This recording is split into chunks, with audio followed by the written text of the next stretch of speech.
Clara Winters pressed her face against the frozen train window, watching her reflection blur through tears she refused to let fall. 26 years old, unwanted, sent west like spoiled goods her family couldn't sell. The letter in her pocket promised a rancher named Daniel Morrison, a widower who needed help, not a wife. She'd answered it herself, desperate, lying about everything except one truth: she had nowhere else to go. The train whistle screamed. Colorado Territory waited. And Clara had stopped believing in second chances. Stay until the end and comment what city you're watching from. I want to see how far Clara's story travels. Hit subscribe so you never miss what happens when two broken people find each other in the coldest winter the territory has ever seen. The basket hit the floor. Fabric spilled across the parlor doorway. Clara's mending scattered like her composure. Inside the room, her sisters went silent. Clara. Josephine recovered first, face flushing. We were just discussing my sale price. Clara's voice came out steady, cold. What's father getting for his spinster daughter? I'm curious. Catherine at least had the grace to look away. Josephine lifted her chin. You're being dramatic. Am I? Clara stepped into the room. You just said father's marrying me to Mr. Blackwell to pay his debts. That's not drama, that's livestock auction. How dare you? How dare I what? Tell the truth. Clara felt something crack open in her chest. 26 years of swallowing shame, burning away in an instant. You called me the family's greatest burden. Said no one would ever want me. Was any of that a lie? Silence answered her. Clara nodded slowly. That's what I thought. She turned and walked out, leaving the mending where it fell. Her father's study smelled like pipe smoke and broken promises. Thomas Winters didn't look up from his ledger. I didn't send for you. I know about Blackwell. Now he looked up. Calculation flickered across his face quick as lightning. Your sisters talk too much. Is it true? He set down his pen with deliberate care. Marriage is a practical arrangement, Clara. You're old enough to understand that. I understand you're selling me. I'm securing your future. By wedding me to a man twice my age who's buried 2 wives already. Heat climbed Clara's throat. What happens when I'm the third? You're being hysterical. I'm being realistic. She pulled the folded newspaper from her pocket, smoothed it against her skirt. Her hands shook. She willed them steady. Rancher seeking wife. Widower with young daughter requires capable woman for marriage. Honest work, fair treatment. Colorado Territory. Her father's face went carefully blank. Mail order nonsense. An alternative. To what? A respectable match with a respected businessman. To dying in a house that hates me. The words came out quiet. True. I'm leaving father, with or without your permission. You have nothing. No money, no prospects. I have grandmother's inheritance, $50. That won't even get you to... It'll get me on a train. Clara met his eyes, saw him recognize something he'd never seen in her before. I answered the advertisement 3 weeks ago. The rancher wrote back. He sent money for passage. I leave tomorrow on the morning train. Thomas Winters stared at his youngest daughter.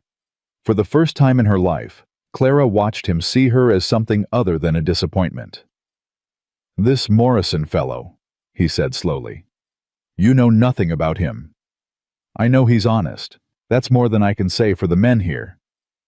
If you do this, Clara, if you go through with this insanity, don't expect to come back. I won't need to. Her father's jaw worked. Then, surprising her, he opened his desk drawer and pulled out a small leather purse. Counted out $20 additional. For emergencies. His voice roughened. In case you need to get away from this rancher if he's not what he claims. Clara took the money.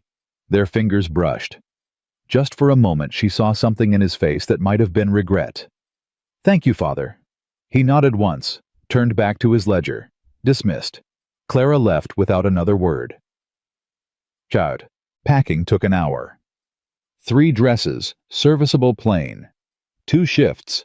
Her grandmother's music box wrapped in a shawl. The journal her mother had pressed into her hands that morning with shaking fingers. "Write to me," her mother had whispered. "Not your father. Me." Clara folded her morning dress, the one she'd worn when grandmother died, and thought about Daniel Morrison's letter. She'd read it so many times the paper had gone soft. Miss Winters, I'll be direct. I'm 38 with a 6-year-old daughter who needs a mother. My first wife hated ranch life and died resenting me for it. I won't repeat that mistake. I need a partner who understands this is work, not romance. Someone honest who won't quit when things get hard. If that's you, send word. If not, no judgment. I won't lie to you. I expect the same in return. Daniel Morrison. Brutal honesty. No false promises. No pretty words hiding ugly truths. Clara had spent her whole life drowning in pretty lies. She sealed the trunk and sat on it, waiting for dawn. The train station was chaos. Clara stood on the platform, watching her mother twist a handkerchief between white-knuckled fingers. Her sisters hadn't come. Her father had said his goodbye at home, stiff, formal, already trying to forget her. Only Elizabeth Winters had insisted on seeing her youngest daughter off. "Last chance," her mother said. Not hopefully, just stating fact. "I'm not changing my mind. Colorado is so far." "That's the point, Mother." Elizabeth's face crumpled. She pulled Clara close, fierce and desperate. "Be strong. Be brave." Her voice broke. "Be happy, Clara. For once in your life, be happy." Clara held on tight. "I'll try." The conductor shouted final boarding. Clara climbed the steps, found her seat, looked out at her mother standing small and alone on the platform. Elizabeth raised one hand. Clara raised hers. The train lurched forward. Pennsylvania began sliding away. Clara didn't cry, wouldn't let herself, but she pressed her palm to the cold window and watched until her mother disappeared. 4 days on trains that smelled like coal smoke and strangers. Clara watched America transform. Pennsylvania's farmland gave way to Ohio's factories, then Kansas prairie, that stretched forever grass and sky and nothing else. She kept to herself. Read until her eyes burned. Tried not to think too hard about what waited at the end of the line. On the 3rd night, somewhere past Kansas, a woman across the aisle leaned forward. "You traveling alone, dear?" Clara glanced up. The woman was 50-ish, weathered, kind-eyed. "Yes, ma'am." "Heading west to meet someone?" Not prying, just knowing. Clara hesitated, then nodded. "Thought so. I did the same thing 20 years ago." The woman smiled.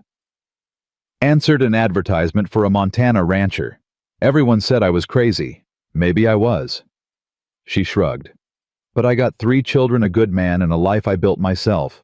Could have done worse staying in Boston." "Were you scared?" The question slipped out. "Terrified." The woman laughed. "Still got on the train, though. You know why?" Clara shook her head. "Because scared and trapped isn't the same as scared and free. At least when you're free, you've got a chance." She settled back into her seat. "Good luck, dear. You're braver than you think." Clara carried those words into Denver. Denver hit her like a fist. Noise. Mud. Buildings thrown up overnight, false-fronted and defiant. Cowboys and dusty chaps lounged outside saloons. A Chinese man pushed a laundry cart through the street.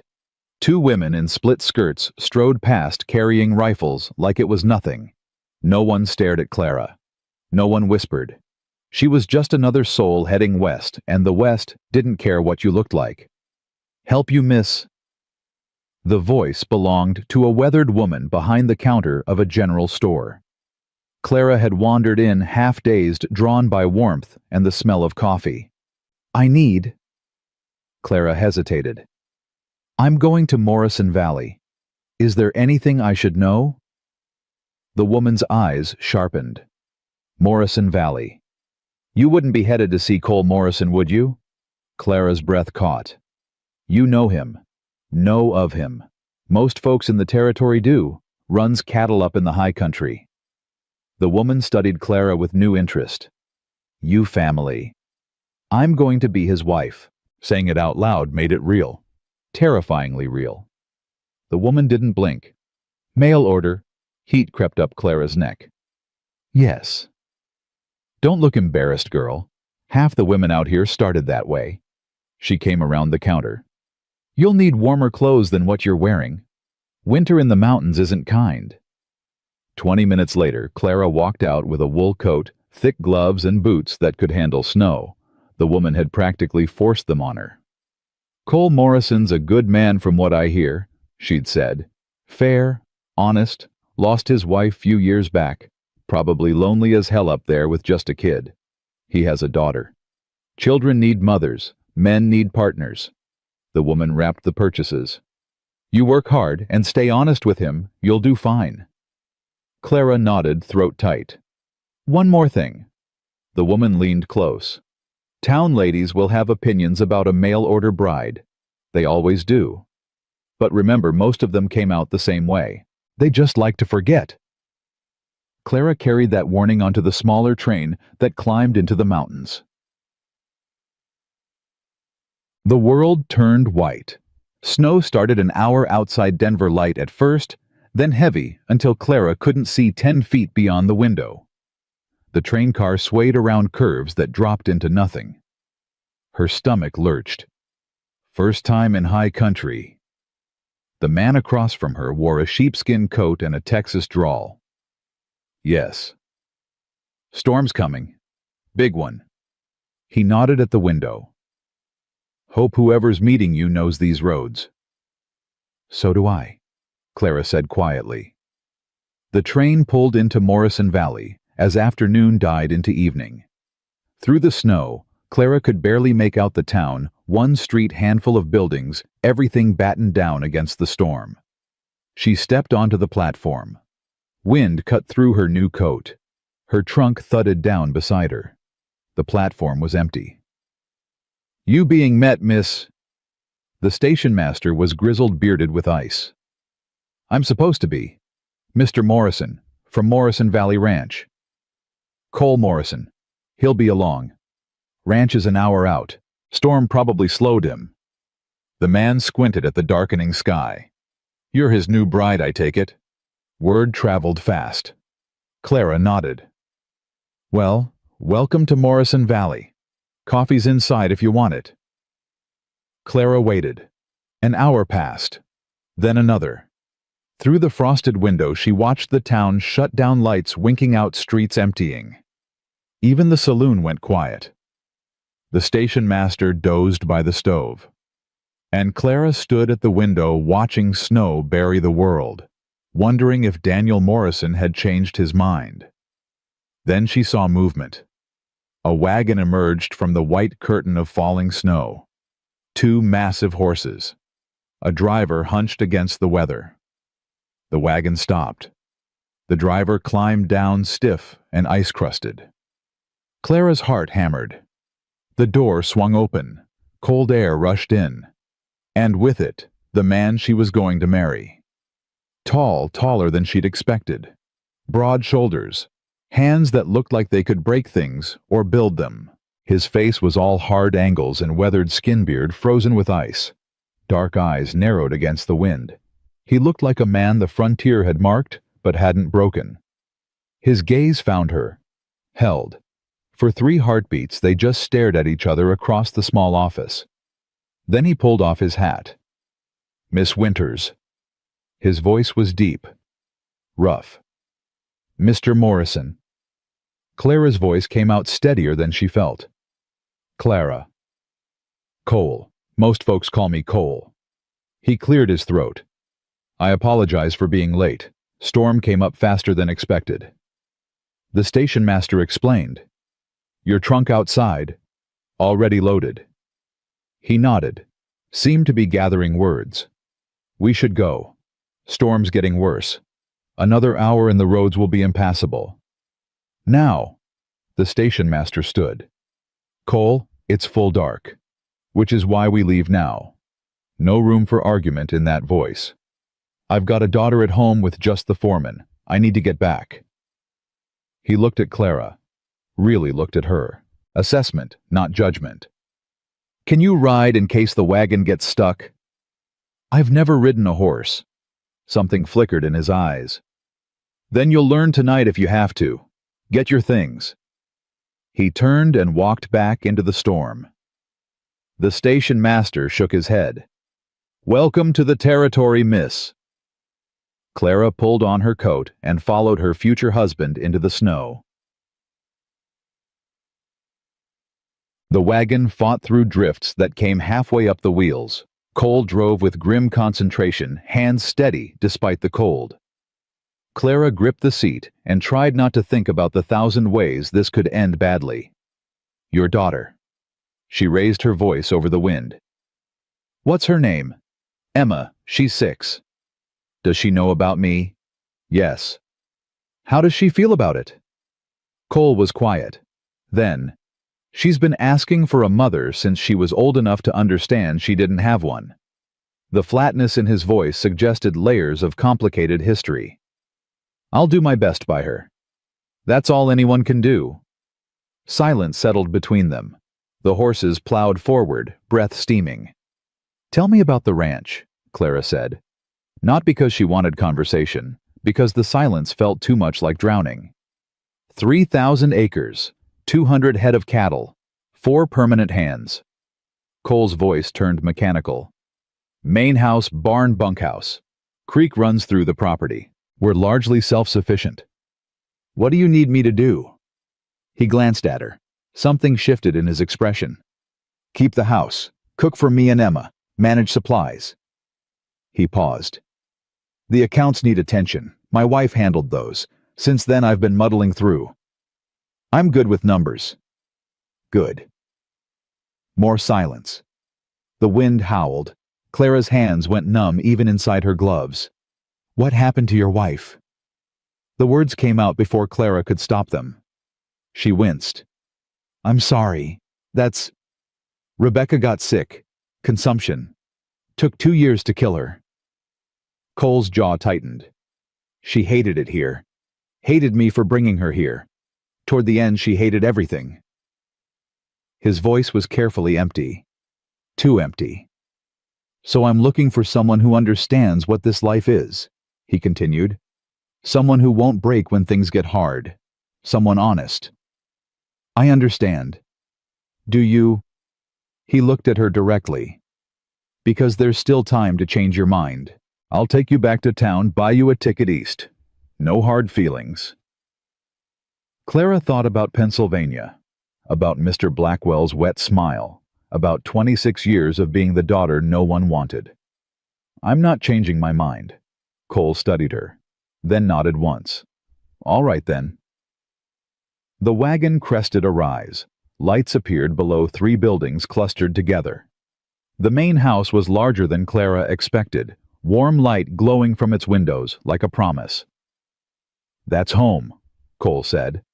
And despite everything, the cold, the fear, the strangeness, something eased in Clara's chest.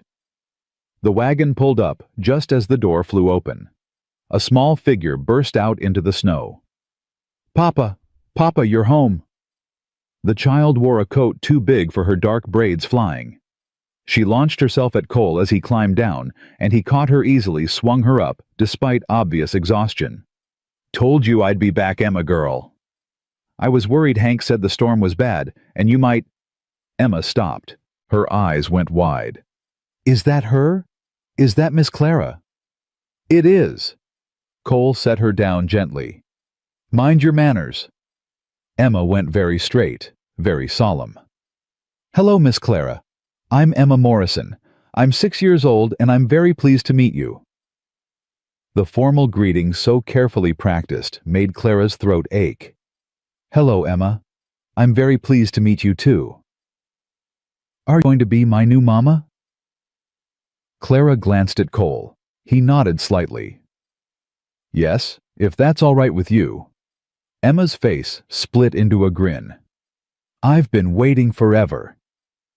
Another figure appeared in the doorway, weathered man, iron gray hair. About damn time, boss. His eyes found Clara. Ma'am, Hank Cooper Foreman. Welcome to Morrison Valley Ranch. Clara Winters. Not for long. Hank grinned. When's the wedding? Cole hoisted Clara's trunk. Tomorrow. Pastor's riding out at dawn. Tomorrow. Clara's voice cracked. No point waiting. Storm breaks tonight. If we don't do it tomorrow, might be another week. He started for the house. Come on, you must be frozen. Clara followed Emma, chattering at her side. The house was warm, massive fireplace wood stove crackling. Simple furniture, clean floors. The home of a man who valued function over decoration. Your room's upstairs, Cole said, already climbing. First door on the right. Emma's next to you. I'm across the hall. After Cole showed her the room, Clara stood alone in the small space. Clean bed. Window facing the mountains. Her trunk at the foot of the bed. This was hers now. This room. This house. This life. Downstairs, she heard Cole's deep voice, Hank's rougher one. Emma's bright chatter. The sounds of a home. Clara sat on the bed and let herself feel the weight of what she'd done. Tomorrow, she'd marry Daniel Cole Morrison. Tomorrow, she'd become a wife. A mother. Tomorrow, her life would begin. But tonight... A knock on the door. Miss Clara. Emma's voice small and hopeful. Papa says supper's ready. And I wanted to ask, would you like to see my doll? Her name's Sarah, like my first mama, and she's very pretty. And I thought maybe you'd like to meet her before we eat. Clara opened the door.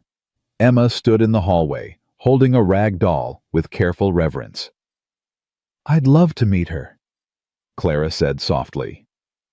Emma beamed, took Clara's hand, led her downstairs like it was the most natural thing in the world.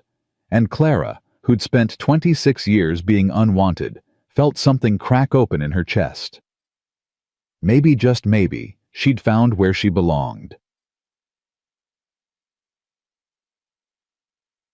Supper was venison stew and fresh bread. Clara sat at the table. Cole at the head, Emma to his right, Clara to his left, Hank at the far end. The arrangement felt significant, deliberate. Hank made the stew. Emma announced.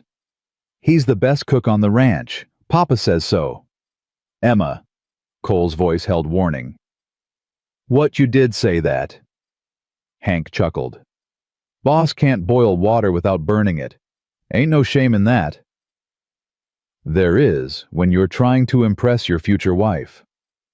The words slipped out before Clara could stop them. Silence dropped like a stone. Then Cole's mouth quirked. Almost a smile. Too late for impressions. You've already seen me half frozen and cranky. He spooned stew into his bowl. Might as well know what you're getting. Fair enough. Clara took a bite. The stew was good, rich, and savory. This is excellent, Hank. Appreciate that, ma'am. Hank looked pleased. You cook? I can manage basic meals, nothing fancy. Fancy don't matter out here. Just needs to be hot and filling. Emma tugged Clara's sleeve. Can you make cookies? My first mama used to make cookies, but Papa doesn't know how. Cole shifted uncomfortably. Emma, it's all right. Clara looked at the child's hopeful face. I can make cookies. We'll do it together if you like. Really? Emma bounced in her seat. Can we make them tomorrow after you marry Papa? I don't think... Cole started. Actually, Clara interrupted. That sounds perfect. Every bride should celebrate with cookies. Emma threw her arms around Clara's neck. The spontaneous affection hit Clara like a physical blow. When was the last time someone had hugged her like this? Like she mattered. Over Emma's head, Clara caught Cole watching.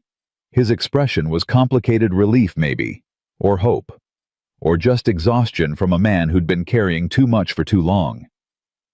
"All right," he said quietly. "Cookies tomorrow." After supper, Emma insisted on showing Clara everything: her room with its collection of pine cones, the kitchen with its cast-iron stove, even the barn where an orange cat lived. Cole followed at a distance, saying nothing, just watching. Finally, as full dark settled and Emma started yawning, he intervened. "Bedtime, Emma girl." "But I'm not tired." "Yes, you are. Say goodnight to Miss Clara." Emma hugged Clara again. "Good night. I'm glad you're here. I'm glad you're going to be my mama." "Good night, Emma." Clara's voice caught. "I'm glad too." Cole carried his daughter upstairs. Clara heard him reading to her something about a princess and a dragon. His deep voice rumbled through the floorboards, gentle, in a way she wouldn't have expected. Hank poured 2 cups of coffee, handed one to Clara. "You're good with her." "She's easy to be good with." "Maybe. But you'd be surprised how many women can't handle children that aren't theirs." Hank settled into a chair by the fire. "Rebecca couldn't. Emma was just a baby crying all the time. Rebecca couldn't cope. That's when things started going bad between her and the boss." Clara wrapped her hands around the cup. "He said she hated it here." "She hated everything by the end. The isolation, the work, him." Hank stared into the fire. "She got sick, and instead of fighting, she just gave up. Like she was relieved to have an excuse to quit." "That must have been hard on him." "Near broke him. Not her dying, though, that was bad enough. But knowing she hated him, that he'd made her miserable." Hank looked at Clara directly. "That's why he advertised for a wife instead of courting someone local. Didn't want anyone who'd expect romance or happiness. Just wanted honest work." "I can give him that." "Can you?" Hank's gaze was sharp. "Because working a ranch isn't like working in town. It's dawn to dusk 7 days a week. It's cold and dirt, and sometimes things die and there's nothing you can do about it. It's lonely. It's hard." "I'm not afraid of hard work." "That's what Rebecca said too." The words hung between them. A warning. A test. Clara met Hank's eyes. "I'm not Rebecca." "No," Hank said slowly. "I don't think you are." Footsteps on the stairs. Cole appeared looking worn. "She's finally asleep." He crossed to the fire, poured himself coffee. "Been running on nerves all day waiting for you to arrive." "She's a sweet child." "She's lonely. This ranch is no place for a kid without other children around." Cole's jaw worked. "That's part of why I need a wife. Emma needs a mother. Needs someone who'll be there when I'm out with the herd." It should have stung being wanted only for practical purposes. But Clara had spent her whole life being unwanted for any purpose at all. Being needed even just for work felt like progress. "I understand." "Do you?" Cole turned to face her. "Because I need you to really understand, Clara. Tomorrow, we get married. After that, you're committed. This isn't a trial run. If you can't handle it, you need to tell me now." "I can handle it."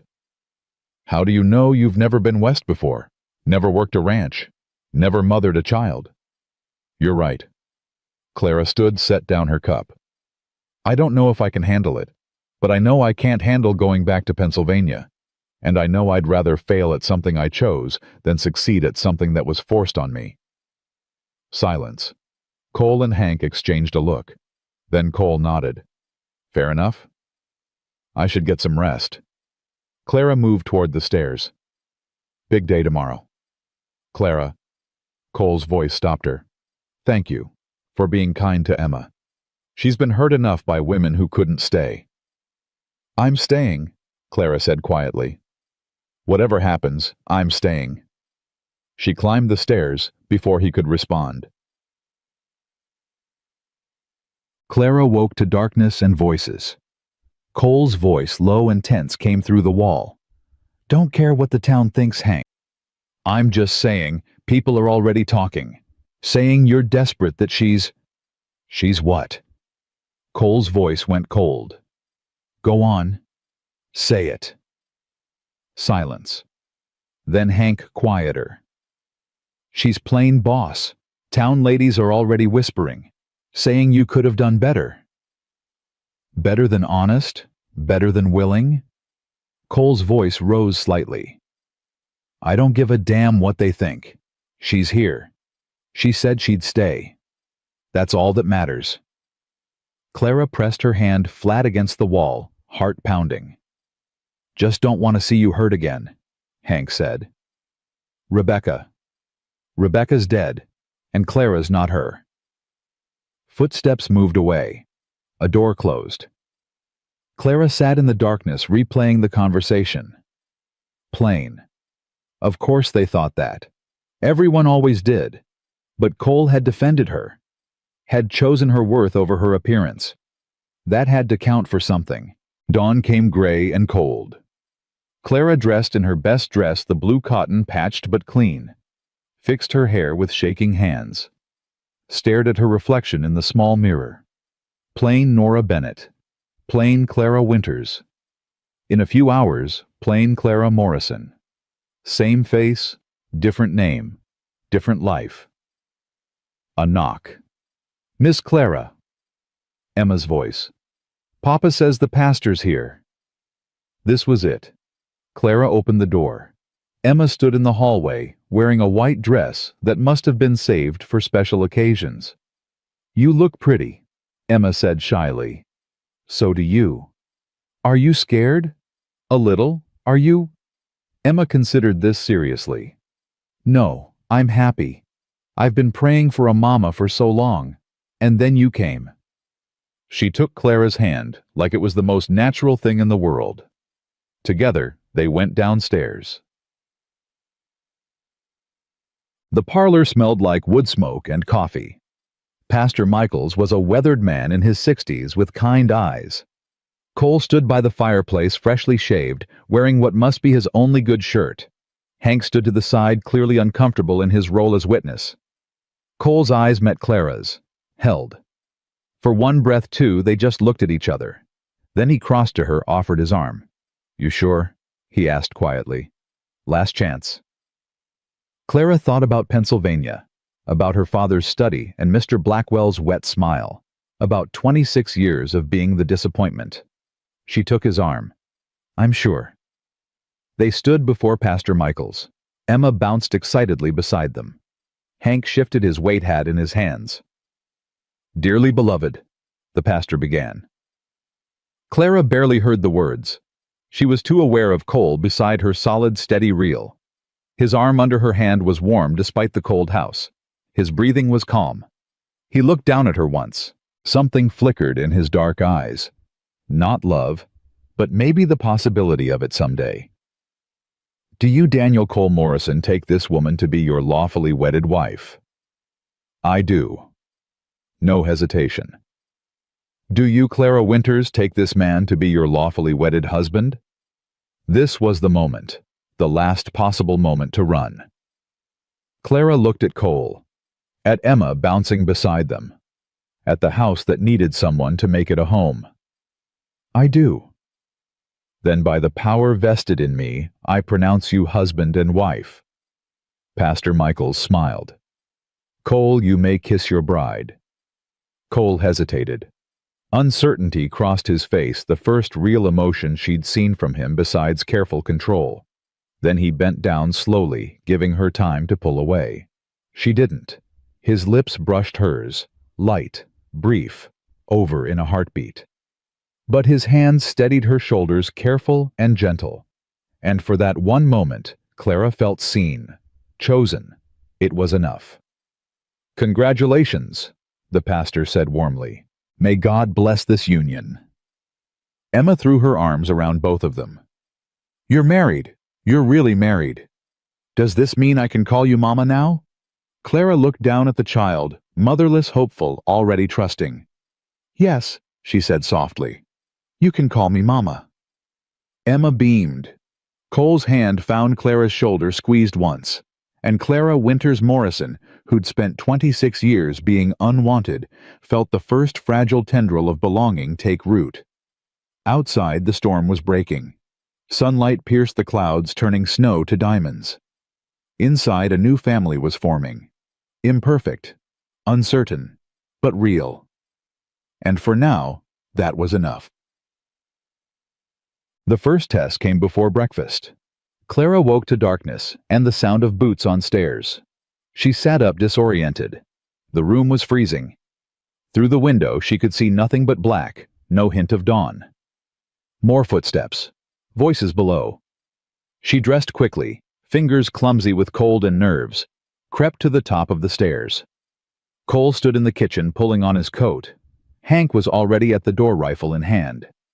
How many? Cole's voice was tight. Hard to say in the dark.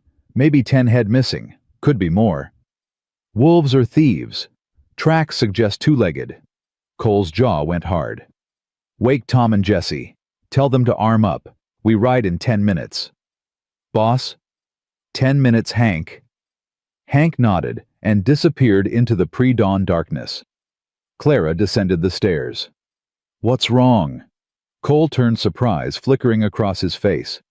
Cattle missing, probably rustlers. He grabbed his rifle from above the door. I'll be back when I'm back. Keep Emma inside. Lock the doors. Is it dangerous? Could be. He was already moving toward the door. Don't open for anyone except me or Hank. You understand? Yes, but... He stopped, looked back at her. Something softened in his expression. You'll be fine. Just stay inside. Then he was gone. Clara stood alone in the kitchen, listening to horses thunder out of the yard. The house settled around her, creaking and strange. She was married 12 hours and already alone. This was ranch life. She needed to remember that. Clara lit the stove, put coffee on, found flour and started biscuits, because her hands needed something to do. By the time Emma appeared rubbing sleep from her eyes, Clara had breakfast ready. Where's Papa? He had to go check on the cattle. Clara kept her voice light. He'll be back soon. Is it bad, men? Too smart, this child. Clara crouched down to Emma's level. Your papa knows what he's doing. He'll be careful. But while he's gone, we need to be brave for him. Can you do that? Emma nodded solemnly. I can be brave. Good girl. Now eat your breakfast. After you promise to show me how to feed the chickens. It was a calculated distraction. It worked. They spent the morning doing chores, feeding chickens, collecting eggs, tidying the kitchen. Emma chattered constantly, filling the silence with stories about her dolls and the barn cat and a horse named Thunder, who was her favorite even though Papa said she was too young to ride him yet. Clara listened and worked and tried not to watch the road. Noon came. No sign of Cole. Afternoon stretched long. Still nothing. Emma grew quieter, started glancing at the windows. He'll be home soon, Clara said with more confidence than she felt. What if the bad men hurt him? Your papa is very capable. That's what Mama Rebecca used to say. Then she got sick and died anyway. The child's voice was matter-of-fact. Too matter-of-fact. Clara's heart cracked. Come here, Emma. The girl climbed into Clara's lap, small and warm and trusting. Clara held her rocking gently. I can't promise nothing bad will ever happen, Clara said quietly. But I can promise I'll be here, no matter what. I won't leave you. Emma burrowed closer. Mama Rebecca left. She didn't want to, sweetheart. She was sick. But she still left. Emma's voice went small. Everyone leaves. Clara tightened her arms around the child. I'm not everyone. I'm staying. They sat like that until Emma fell asleep. Clara carried her upstairs, tucked her into bed, came back down to the empty kitchen. The sun was setting. Still no Cole. Clara stood at the window watching shadows lengthen across the snow. Her imagination terrible things: Cole shot, bleeding, dying alone in the snow. Emma orphaned. Clara stranded on a ranch she didn't know how to run. Stop it. Stop thinking like that. She forced herself to move. Started supper. Checked the doors were locked. Built up the fire. Just as full dark settled, she heard horses. Clara ran to the window. 3 riders approached through the dusk.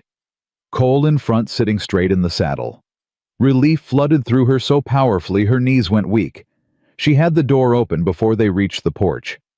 Cole dismounted stiffly. Blood stained his sleeve. "You're hurt." "It's nothing." He brushed past her into the house. "Rustlers put up a fight. We got the cattle back."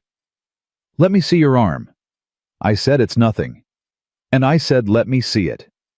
Clara planted herself in front of him. "You can be stubborn after I make sure you're not bleeding to death." Hank chuckled from the doorway. "She's got you there, boss." Cole looked between them. Then, surprising her, he sat down and shrugged out of his coat. The wound was a deep gash along his forearm. Not life-threatening, but not nothing either. "Who bandaged this?" Clara examined it critically. "I did." "You did a terrible job." She fetched water and clean cloth. "Hold still." She worked in silence, cleaning and rebandaging. Cole watched her with an unreadable expression. "You're good at this," he said finally. "I took care of my grandmother when she was dying. Learned basic nursing." Clara tied off the bandage.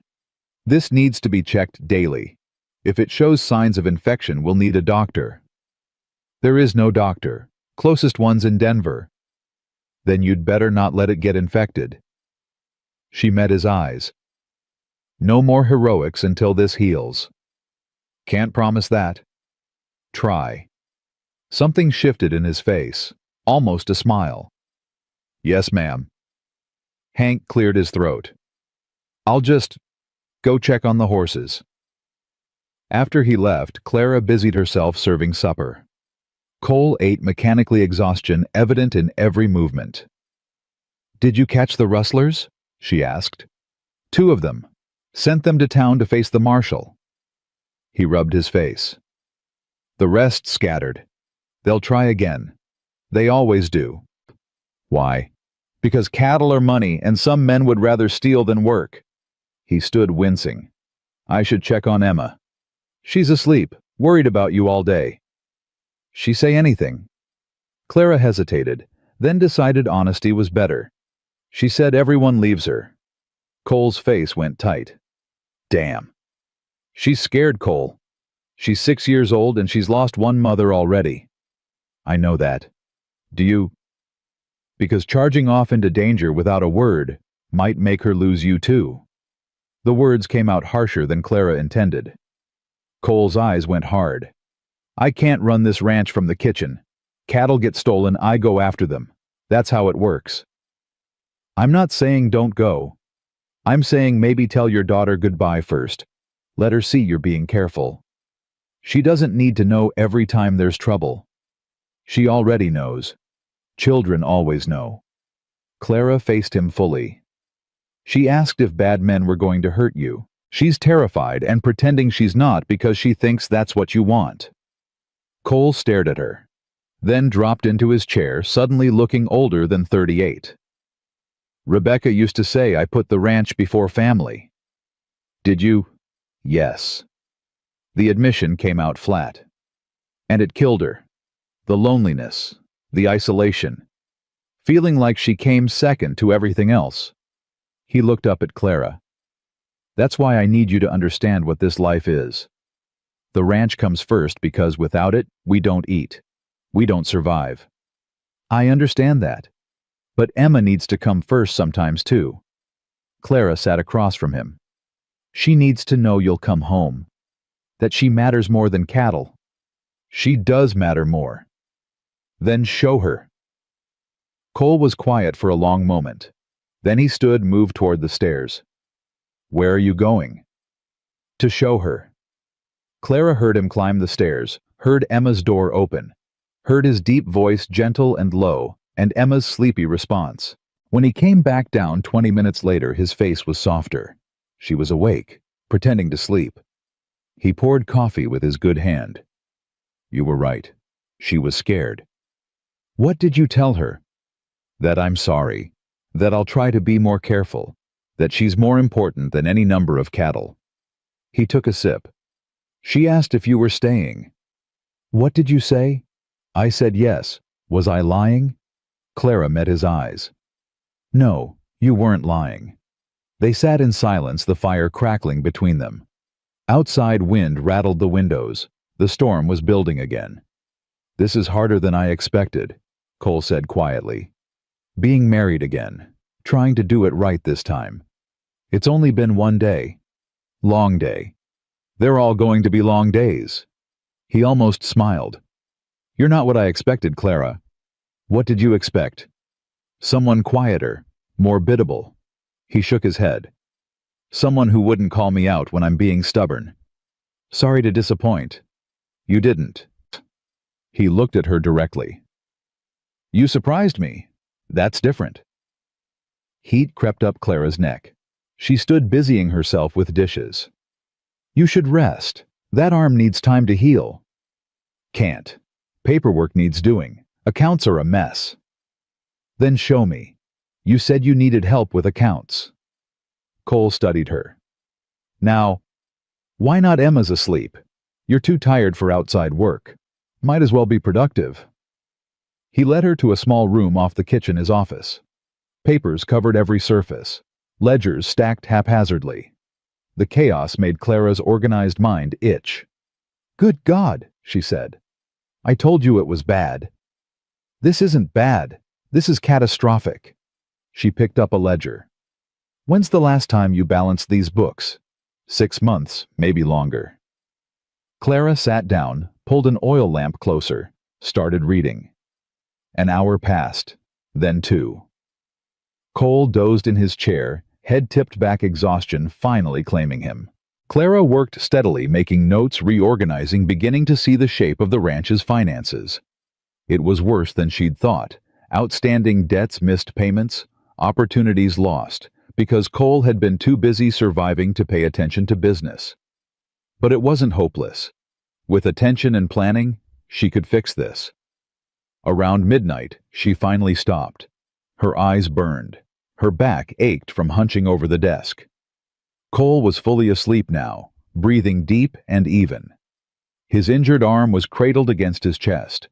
In sleep, the hard lines of his face softened. He looked younger, less burdened. Clara stood carefully, not wanting to wake him. Draped a blanket over his shoulders. Banked the fire. Tomorrow, she'd show him what she'd found. Tonight, she let him rest. As she climbed the stairs to her room, Clara realized something. She'd been married less than 2 days, and already she was thinking in terms of we and ours. Already this strange place was becoming home. The thought should have terrified her. Instead, it felt right. The second test came at church. Clara woke Sunday morning to Cole knocking on her door. Town service today. We should go. Let people meet you. Clara's stomach dropped. Is that necessary? You're my wife now. People will want to see you. He paused. Fair warning, there will be talk. Some of it won't be kind. Because I'm a mail-order bride. Because you're not from here, and because... He trailed off. Because I'm plain, Clara finished. I know. I've heard it my whole life. Cole's jaw tightened. Anyone says something directly to you, you tell me. I can handle gossip. I'm sure you can, but you shouldn't have to. The protectiveness in his voice startled her, warmed her. They drove to town in the wagon, Cole, Clara, and Emma bundled between them. The morning was clear and brutally cold. Emma chattered about her Sunday dress and whether Mrs. Henderson would have peppermints after service like she usually did. Morrison Valley's church was a small white building at the end of the main street. Already people clustered outside, ranch families, townspeople, everyone dressed in their Sunday best. Conversations stopped when the wagon pulled up. Every eye turned to Clara. Cole helped her down, his hand firm on her elbow. Emma grabbed her other hand. "Chin up," Cole murmured. "You're a Morrison now. That means something here." They walked through the parted crowd toward the church door. Clara felt every stare, every whispered comment. "That's her." So plain. Poor Cole settling for that. Clara kept her chin up, kept walking. Inside, they took a pew near the front. Clara sat between Cole and Emma, achingly aware of the weight of attention on her back. Pastor Michaels smiled kindly from the pulpit. "Welcome, friends. I see we have Mrs. Morrison with us today. Clara, we're blessed to have you join our community," murmured responses. Not all friendly. The service dragged on. Clara barely heard the sermon. She was too busy feeling the judgment radiating from the pews behind her. After the final hymn, people swarmed. "Cole, congratulations on your marriage." A woman in an expensive dress pushed forward. She was beautiful, blonde, delicate features, the kind of woman Clara had spent her life being compared to. "Margaret." Cole's voice went cool. "This is my wife, Clara. Clara Margaret Shaw. Her father owns the bank." Margaret's smile didn't reach her eyes. "How lovely to meet you. You must tell me all about yourself. It's so unusual, a mail-order arrangement. So brave of you to come all this way to marry a man you'd never met." The words dripped false sweetness. Clara recognized the tactic, her sisters had perfected it. "Brave or desperate, depending on your perspective," Clara said evenly. "I prefer to think of it as practical." Margaret's smile tightened. "How refreshing. Practical." She turned to Cole. "My father wanted me to mention he's still interested in that land discussion." "Not interested in selling." "He's prepared to be very generous." "Still not interested." Cole's hand found Clara's lower back. "A claim." "If you'll excuse us." He steered Clara away. More people pressed in, some genuinely welcoming, others clearly curious, a few openly hostile. An older woman, with steel-gray hair, blocked their path. "Cole Morrison. Is this the girl?" "Mrs. Patterson, this is my wife Clara." Mrs. Patterson looked Clara up and down, like she was evaluating livestock. Not much to look at, is she?" Clara felt Cole stiffen beside her. Felt his breath draw in for what would probably be an angry response. She spoke first. "No, ma'am, I'm not. But I can cook, clean, keep accounts, and manage a household. Looks fade. Competence doesn't." Mrs. Patterson's eyebrows rose. Then, surprising everyone, she laughed. "Well said, girl. Well said." She turned to Cole. "She's got spine, this one. Better than that delicate flower you married first time around?" "Mrs. Patterson." Cole's voice held warning. "Oh, hush. You know I'm right. Rebecca was lovely but useless. This one looks like she might actually survive a winter." The old woman nodded at Clara. "Welcome to Morrison Valley, Mrs. Morrison. You'll do fine here if you don't let the hens peck you to death." She moved on. Clara released a breath she didn't know she'd been holding. "I'm sorry," Cole said quietly. "She's honest." Clara almost smiled. "I can handle honest. It's the fake kindness that kills you." Emma tugged Clara's skirt. "Can we go home now? My feet hurt." "Soon, Emma girl." Cole lifted his daughter easily. "Let's say goodbye to Pastor Michaels first." They made their way to the pastor, who squeezed Clara's hand warmly. "Pay no mind to the gossips. They'll find someone else to talk about soon enough." He smiled. "And if they don't, well, that's on them, not you." Outside, Margaret Shaw stood talking with two other women, their voices carried in the cold air. "Did you see her dress, at least 3 years out of style? And that hair, absolutely no effort." Poor Cole. First Rebecca, now this. The man has terrible luck with wives. Clara kept walking, kept her face neutral. But Cole stopped, turned around, walked straight back to the three women. "Margaret." She looked up startled.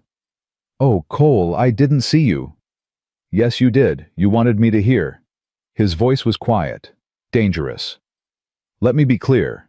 Clara is my wife. You will treat her with respect, or you will not speak to her at all. Are we understood? Margaret's face flushed. I was just... Are we understood? Yes. Barely audible. Good.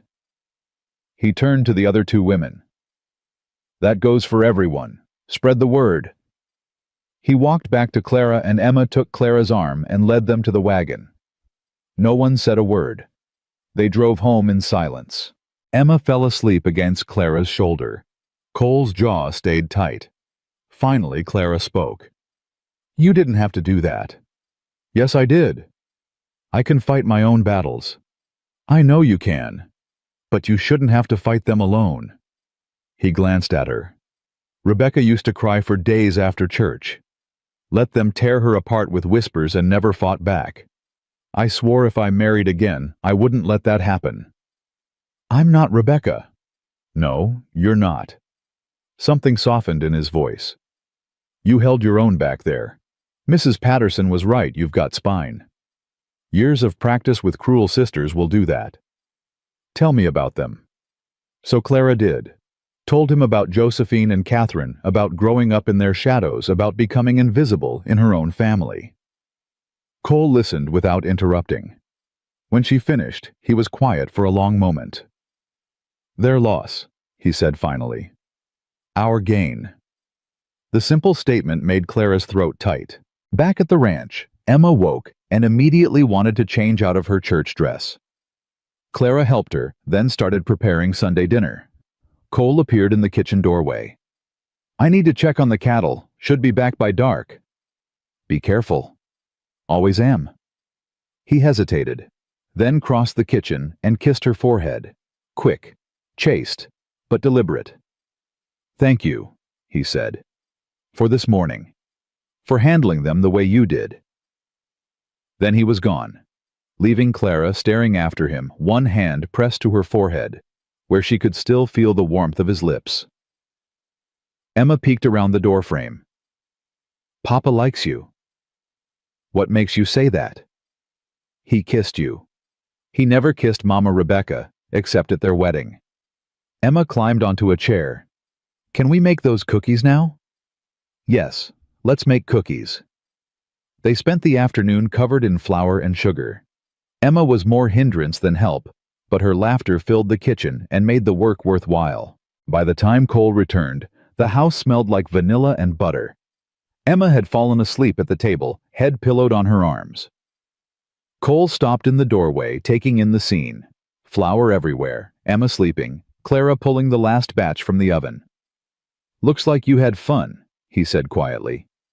Productive chaos. Clara smiled.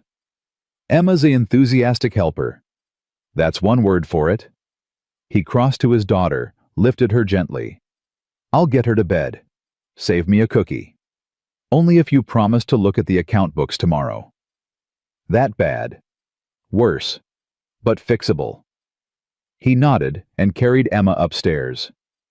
Clara cleaned the kitchen, her movements automatic. Through the window she could see the last light fading from the sky. Another day survived. Another small step toward making this marriage real. When Cole came back down, she had coffee and cookies waiting. They sat across from each other at the kitchen table. Outside, wind moaned around the house. Inside, warmth and lamplight held the cold at bay. Tell me the truth, Cole said. How bad are the accounts? You're 6 months behind on payments to 3 suppliers. You have outstanding loans that haven't been serviced. And you're losing money on cattle sales because you're not negotiating well. Clara pulled out her notes. But your assets are solid. The land, the herd, the equipment, it's all valuable. You just need better management. Can you do it? Yes, but I need authority to make decisions, to negotiate, to handle correspondence. You have it. Just like that. Clara, I'm barely keeping this place running. If you can do better, I'd be a fool not to let you try. He met her eyes. I trust you. The words settled between them weighted with significance. "I won't let you down," Clara said. "I know." They finished their coffee in silence. Then Cole stood stretched. "I should turn in. Dawn comes early." "Cole." Clara stood too. "Thank you. For today. For defending me. You're my wife. That's what husbands do." "Not all husbands." He studied her face. Then slowly, he reached out and tucked a loose strand of hair behind her ear. The gesture was gentle, intimate. "Get some rest, Clara. Tomorrow we'll start fresh." After he went upstairs, Clara sat alone in the kitchen. She touched her forehead where he'd kissed it, touched her hair where his fingers had been. This marriage was supposed to be practical, business. But somewhere between arriving in the storm and standing beside him at church, something had shifted. She was starting to care about Daniel Cole Morrison, starting to hope he might care about her too. The thought terrified and exhilarated her in equal measure. Clara banked the fire and climbed the stairs to her room. Tomorrow would bring new challenges, more tests, more chances to prove herself or fail. But tonight she'd survived. She'd stood up to town gossips. She'd made Emma laugh. She'd earned Cole's trust. Tonight, that was enough. Through the wall she heard Cole moving in his room, heard him settle into bed with a sigh. Clara closed her eyes and let herself imagine a future where separate rooms weren't necessary, where this practical marriage became something more. It was too soon for such thoughts. Far too soon. But the heart didn't care about timing. And Clara's heart, locked away for 26 years, was finally beginning to hope. The letter arrived on a Tuesday, 3 weeks after the wedding. Clara was in the kitchen kneading bread when she heard the rider approach. Through the window, she watched a man in a dark suit dismount and hand something to Hank. Hank's face went grim. He strode toward the house. "Mrs. Morrison, this came from town. Man said it's urgent." Clara wiped flour from her hands and took the envelope. Heavy paper. Official seal. Her stomach dropped. "Thank you, Hank." She waited until he left before opening it. Read the contents once. Then again, hoping she'd misunderstood. She hadn't. Cole came in for dinner to find Clara sitting at the table, the letter spread before her, her face white. "What's wrong?" "The bank. Martin Shaw." Clara's voice came out hollow. "He's calling in your loan. Full payment due in 60 days, or he forecloses on the ranch." Cole went very still. "Let me see that." He read it, his face hardening with each line. When he finished, he crumpled the paper in his fist. "That bastard." "I don't understand. The loan isn't due until spring." "It's not. But there's a clause if the bank deems the borrower unstable or at risk of default, they can call it early." Cole's jaw worked. "Shaw's been trying to buy this land for years. Now he's found a way to take it." "How much do you owe?" $3,000. The number hit Clara like a punch. $3,000. It might as well be $3 million. "Do you have it?" "Not liquid. It's all tied up in land and cattle." Cole sat heavily. "Even if I sold every head tomorrow, I couldn't get that much before winter. No one's buying this time of year." "There has to be something we can do." "Like what, rob a bank?" He laughed bitter. "Shaw knows exactly what he's doing. He's got me trapped." Clara stared at the crumpled letter. Her mind raced through possibilities, calculations, desperate solutions. What if we sold that south section, the one near Shaw's land? Won't bring enough. Maybe 1,000 at most. What about taking out a loan somewhere else? No bank will lend against a property with an outstanding foreclosure notice. Cole stood paced. "I'm going to lose it, Clara. Everything my father built. Everything I've worked for." The defeat in his voice was worse than anger. "No." Clara stood too. "We're not giving up that easily. There's nothing to do. There's always something." She grabbed his arm, made him look at her. "You hired me to manage accounts. Let me manage this."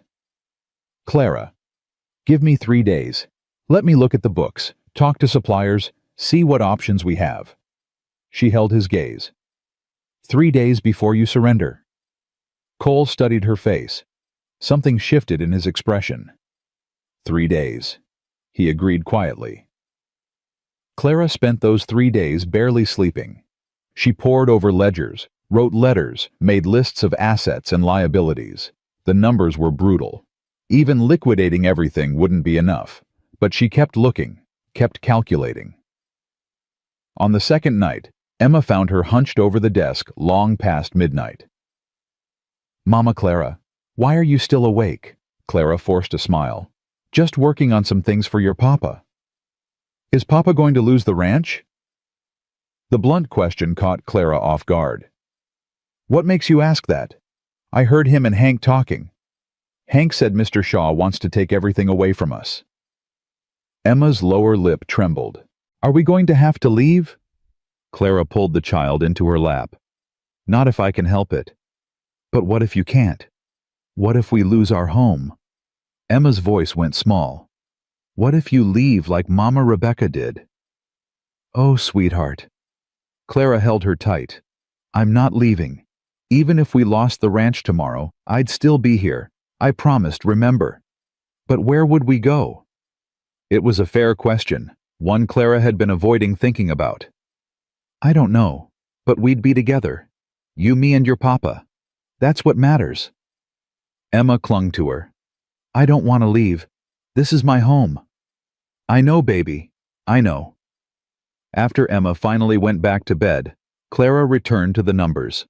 But the child's words echoed in her head. "This is my home." It was Clara's home too now. The first real home she'd ever had. And she'd be damned if she let Martin Shaw steal it. On the morning of the third day, Clara rode into town. Cole had tried to stop her. "Shaw won't negotiate with a woman." "Then he'll be surprised." Clara tied on her bonnet. "Hank can drive me. I'll be back by supper." "Clara, trust me." So he did. Though the worry in his eyes followed her all the way to town. Morrison Valley Bank was a brick building on the main street, imposing and cold. Clara walked through the door with her spine straight and her stomach in knots. "I need to see Mr. Shaw," she told the clerk. "Do you have an appointment?" "No, but he'll want to see me." Clara kept her voice level. "Tell him Mrs. Cole Morrison is here to discuss the loan." The clerk disappeared. Returned 5 minutes later looking uncertain. "Mr. Shaw will see you, but he says he has limited time." Clara followed him into an office lined with dark wood and expensive furniture. Martin Shaw sat behind a massive desk, his expression smug. "Mrs. Morrison, what an unexpected pleasure." "Mr. Shaw." Clara took the chair across from him without being invited. "I'm here about the foreclosure notice." "Ah, yes. Unfortunate business, that." He laced his fingers together. "But the contract is quite clear. The loan is due." "The loan isn't due until spring. You're manipulating a technicality." "I'm exercising the bank's legal rights." Shaw's smile didn't waver. "Your husband took a risk borrowing from us. Sometimes risks don't pay off. You want the land. That's what this is really about." "What I want is irrelevant. The bank must protect its interests." Clara pulled papers from her bag. "I've reviewed the loan documents. The instability clause requires evidence of financial distress. But the Morrison Ranch is profitable. The cattle operation is sound. There's no legitimate reason to call this loan." Shaw's smile tightened. "The ranch has been mismanaged for years. Outstanding debts, missed payments. All current now. I've settled every outstanding account." Clara laid out receipts. "And I've secured new contracts for spring cattle sales that will generate revenue well above the loan amount. Spring is months away. The contracts are binding. The buyers have put down deposits." She pushed another paper across the desk. "Morrison Valley Ranch is a sound investment, Mr. Shaw. Any court would see that." Shaw's face darkened. "Are you threatening legal action?" "I'm stating facts. If you proceed with this foreclosure, we will contest it. The process will take months. During that time, the property remains with the Morrisons and you get no interest payments. Forward. Or you could accept our counteroffer. What counteroffer? Extend the loan 6 months. We'll pay an additional point of interest. In return, you get guaranteed payment plus profit, and you avoid a costly legal battle you might lose. Shaw laughed. You expect me to believe Cole Morrison came up with this plan? I came up with this plan. Cole married me to manage his business affairs. That's what I'm doing. I don't negotiate with women. Then you're a fool. Clara stood. I'll expect your response by Friday. If I don't receive it, our lawyer will file a contest motion Monday morning. You don't have a lawyer. Don't I? Clara smiled coldly. Good day, Mr. Shaw. She walked out before her knees could give out. In the wagon, Hank was waiting. How'd it go? I have no idea. Clara collapsed against the seat. Either I just saved the ranch or made everything worse. My money's on saved. Hank clicked to the horses. Never seen anyone walk out of Shaw's office with their head up before. I might have been bluffing about the lawyer. Might have. Definitely was. We can't afford a lawyer. Hank grinned. Boss is gonna love this. Cole was waiting on the porch when they returned. He met the wagon before it fully stopped. Well, Clara climbed down on shaking legs. I made him an offer, 6-month extension at higher interest. And he'll think about it. She looked up at Cole. I might have implied we'd take him to court if he refused. And I might have mentioned we have a lawyer even though we don't. Cole stared at her. Then he started laughing. Really laughing, deep and genuine. You bluffed Martin Shaw. Seemed like a good idea at the time. Clara Morrison, you're full of surprises. He pulled her close, hugged her tight. Thank you. The embrace was brief but fierce. When he let go, Clara's heart was hammering. Don't thank me yet. He might say no. Even if he does, you tried. That's more than I could do. That night at supper, Emma was unusually quiet. She pushed food around her plate without eating. What's wrong, Emma girl? Cole asked.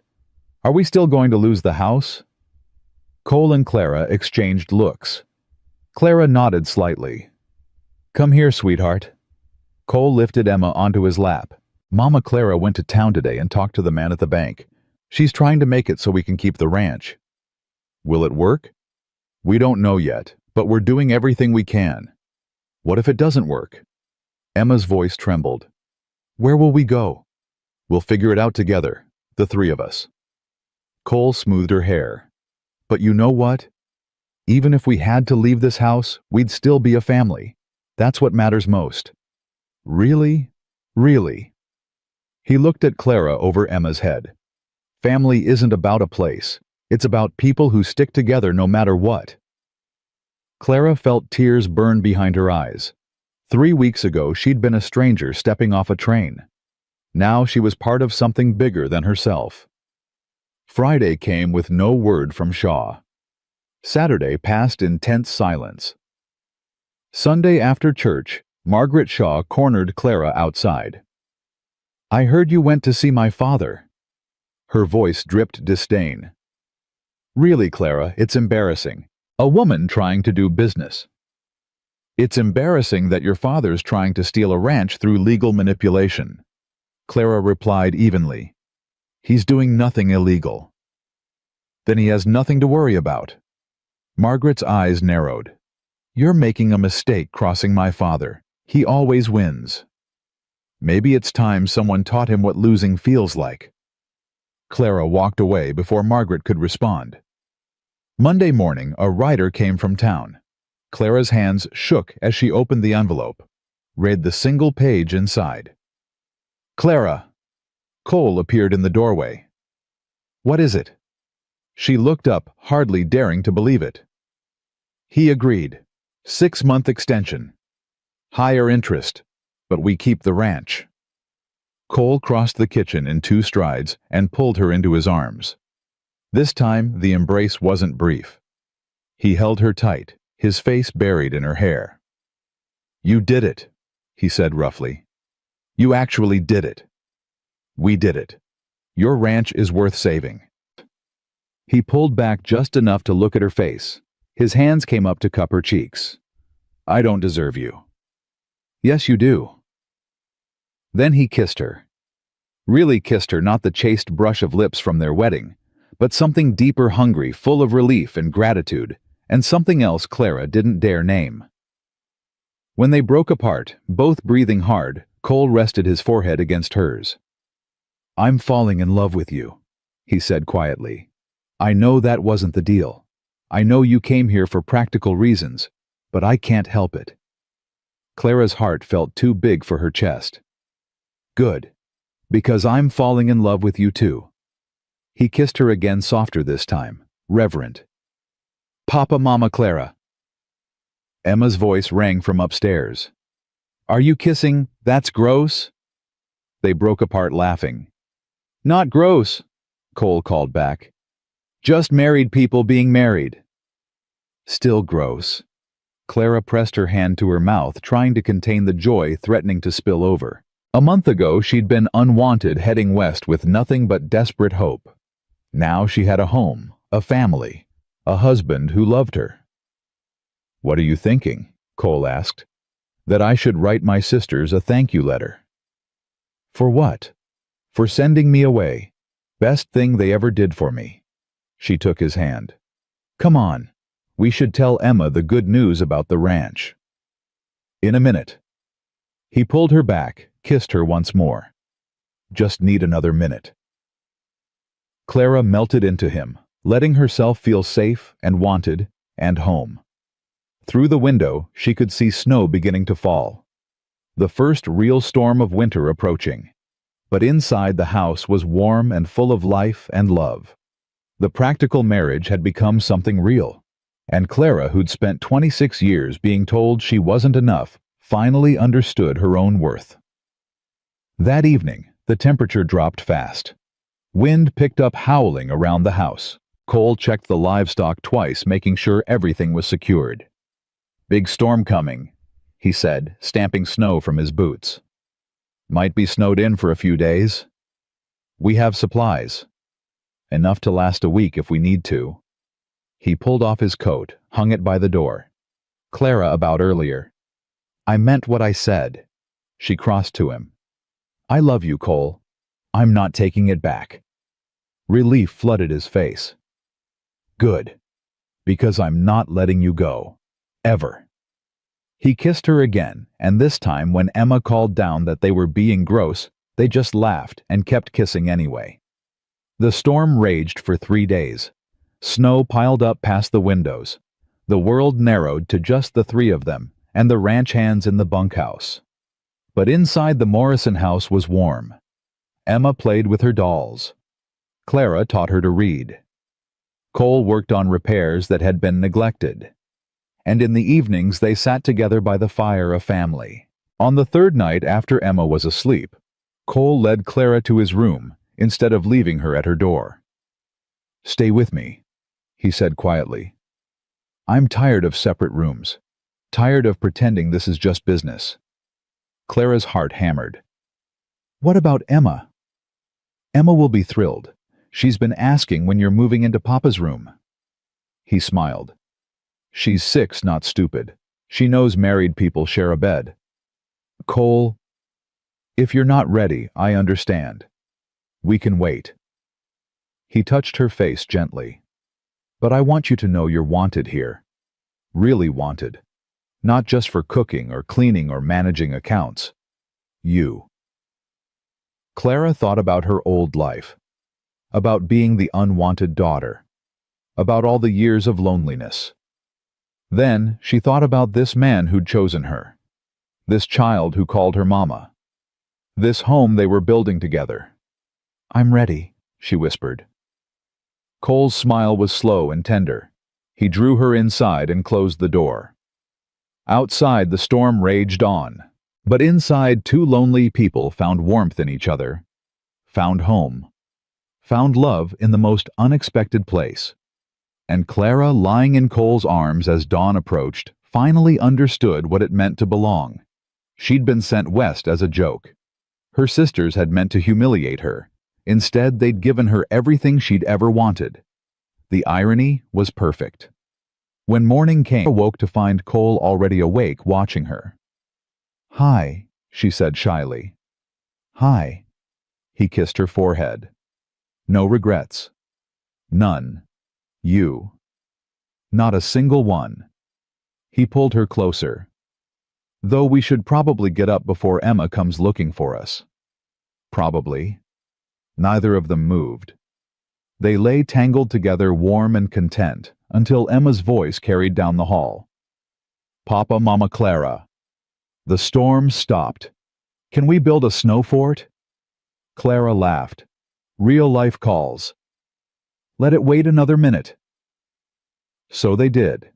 Just another minute of peace before the day began. But it was enough. It was more than enough. It was everything. Spring came late to Morrison Valley, arriving in fits and starts through February's lingering cold. Clara stood at the kitchen window watching ice melt from the eaves. 4 months since she'd stepped off that train. 4 months since she'd been Clara Winters, unwanted and alone. Now she was Clara Morrison. Wife. Mother. The woman who'd saved the ranch Martin Shaw tried to steal. "Mama Clara, look what I wrote."